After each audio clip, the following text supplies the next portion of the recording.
안녕하세요. 플러스 경매 김수경입니다. 오늘은 노후 준비에 대한 이야기를 한번 해보려고 해요. 노후 준비에 대한 이야기 지난 영상 1편, 2편에서 올렸고요. 오늘은 3편에 해당합니다. 앞에 것도 찾아서 좀 봐주시면 좋겠고요. 댓글에 링크 걸어 놓을게요. 한번 보시고요. 제가 경매 컨설팅을 오래 했잖아요. 십몇 년을 쭉 하면서 이렇게 보면은 아파트 같으면은 20, 30평대 있잖아요. 그런 건 시세에 대비해서 낙찰가율이 상당히 높습니다. 상당히 그렇겠죠? 수요가 워낙 많으니까. 그렇죠. 그런데 한 4, 50평대 넘어가는 중대형 평형 같은 경우에는 시세 대비 꽤 짭짤하게 저렴하게 낙찰을 받는 경우를 많이 봅니다. 특히 한 60평대 이렇게 되면은 상당하죠. 그런 걸 보고, 그리고는 요즘 쉐어하우스가 굉장히 유행이지 않습니까? 한 3년 전부터 우리나라에서도 붐을 이제 타고 있죠. 쉐어하우스 등록하는 업체가 해마다 아주 기하급수적으로 이렇게 올라가고 있다고 합니다. 수치가. 그 말은 수요가 있다라는 말이겠죠. 수요가 없으면 그렇게 올라가겠습니까? 수요가 있다라는 말이고요.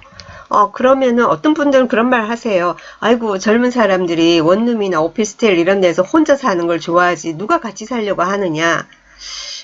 저는 그 사람의 성향의 차이라고 봅니다. 조용하게 혼자서 있고 싶어 하는 사람도 있지만 또 젊은 사람들도 뭐냐면은 학교 이제 대학생이나 혼자서 이제 부모님 고향에 계시고 혼자서 뭐 서울이나 부산 대도시에 와서 직장 다니고 하는 사람들 마치고 집에 오는데 어때요? 집에 오는데 문 열면 썰렁하고 껌껌하고 그런 거보다 가면은 뭐 언니나 동생, 쉐어하우스는 여자는 여자끼리, 여성 전용은 여성 전용, 남성 전용 남성 전용 이렇게 주로 운영이 되고 있더라고요. 오면 형 동생, 언니 동생 뭐 이런 사람들하고 같이 웃으면서 얘기도 하고 반겨주기도 하고 그리고 안전하고.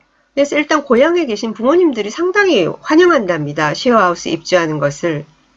그러니까 일단 그리고 또 뭐냐면 조그만 뭐 몇 평짜리 원룸 막 이런 데 있는 것보다 그 정도 비용이면 꽤 괜찮은 아파트나 꽤 괜찮은 뭐 빌라 이런 데서 고급 빌라 이런 데서 침실은 원한다면 1인실 비용 좀 더 내면 할 수 있는 거고요. 그리고 주로 2인실 또는 뭐 4인실 이런 패턴으로 움직이는데 그거는 개인의 성향이나 비용에 맞추면 되는 거니까 그렇게 해서 하여튼 쉐어하우스가 꽤 많이 이제 운영이 되고 있어요.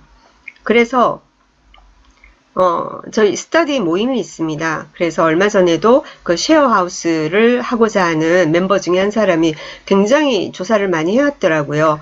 부산의 각 대학의 기숙사 수, 기숙사비, 뭐 학생 대비 그러니까 뭐 기숙사 들어갈 수 있는 인원이 있지 않습니까? 그런 거라든가 여러 조사를 해서 지금 하려고 준비를 하고 있어요.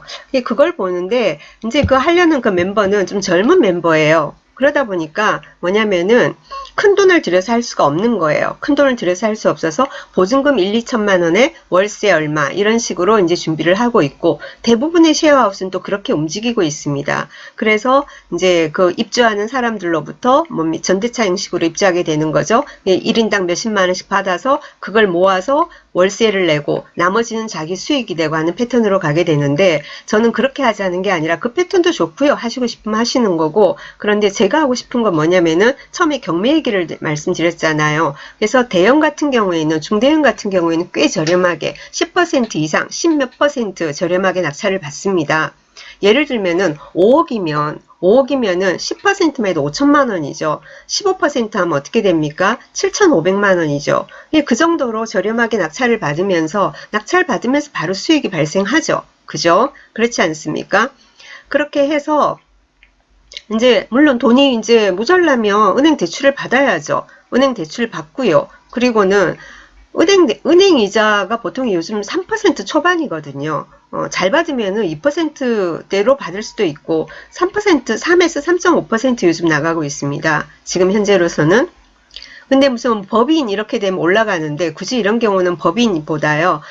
뭐 개인으로 받아도 뭐 전 되지 않을까. 그렇게 생각을 합니다.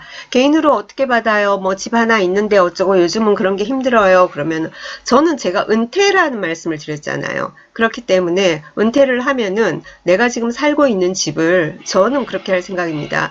내가 살고 있는 집을 매도를 해요. 일단 매도를 하고 저는 저야말로 작은 어떤 그 뭐 도시형 생활주택이나 이런 소형으로 옮기고 그것도 뭐 전세나 임대로 옮기고 나머지 돈을 활용을 해서 은행 대출 조금 받아서 큰 아파트를 장만을 하는 겁니다. 아파트나 빌라 입지 좋은 거를 마련을 해서 그것도 마련하면서 경매로 하면은 꽤 저렴하게 낙찰받고 그렇게 해서 쉐어하우스를 운영을 하는 거예요.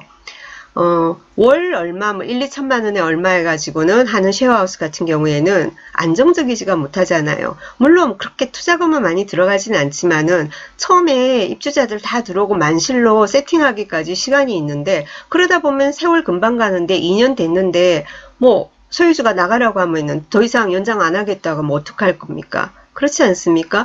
물론 그 아파트 내에 예를 들면은 뭐 또 월세 나와서 같이 할 수 있는 곳이 있다면 모르겠는데 막상 참 구하기가 힘들다든지 그러면은 좀 난관에 봉착할 수도 있다고 생각을 해요. 저는 그렇기 때문에 저는 제가 도리어 작은 데로 뭐 월세나 뭐 아니면은 뭐 전세 대출을 받든지 해서 옮기고 그리고는 전세 대출은 힘들겠군요. 나이 들어서는. 예. 그래서 저는 제가 임대로 옮기고 그 돈을 가지고 집을 좀 괜찮은 큰 평수를 받아서 쉐어하우스를 운영을 하면 안정적이지 않습니까? 뭐 내가 주인인데 그렇지 않습니까? 그리고 또 뭐냐면은 그 입주자들이 거의 다 젊은 사람들이에요. 학생 아니면은 이제 여성 전용으로 하면 여대생 또는 이제 여자 직장인이죠. 그런 경우에 보면은 부모님들이 되게 늘 불안해 하시는데 그런데 이 쉐어하우스 운영자가 같은 젊은 사람인 것보다는 50대, 60대 엄마뻘 되는 사람이다 그러면은 더 안심을 하실 것 같고요. 그리고 그 관리하고 운영하고 하는 것은 그리고 아내 챙기고 이런 거는 우리가 더 훨씬 잘하지 않겠습니까? 수십 년 주부의 경력으로서. 그래서 저는 생각을 해봤다라는 거예요. 노후 준비를 말이 너무 조리가 없죠. 하고 싶은 말은 많은데 예. 그러니까 제가 생각하는 노후 준비 뭐 돈이 많은 분은 해당이 안 되고요. 집 하나밖에 없다. 아니면 집조차도 나는 일부 대출 껴있다. 예, 그런 경우에도 매도를 해서 저는 작은 데로 임대로 옮기고 그리고는 나머지 돈에다가 대출을 좀 받아서 큰 평수를 내가 낙찰을 받아서 그 시설을 활용을 해가지고 쉐어하우스를 한다면 그리고 쉐어하우스 홍보는 그러면은 어떻게 합니까? 우리도 블로그 같은 거 충분히 잘할 수 있어요. 저도 지금 하잖아요. 저 블로그하고 유튜브도 지금 하잖아요.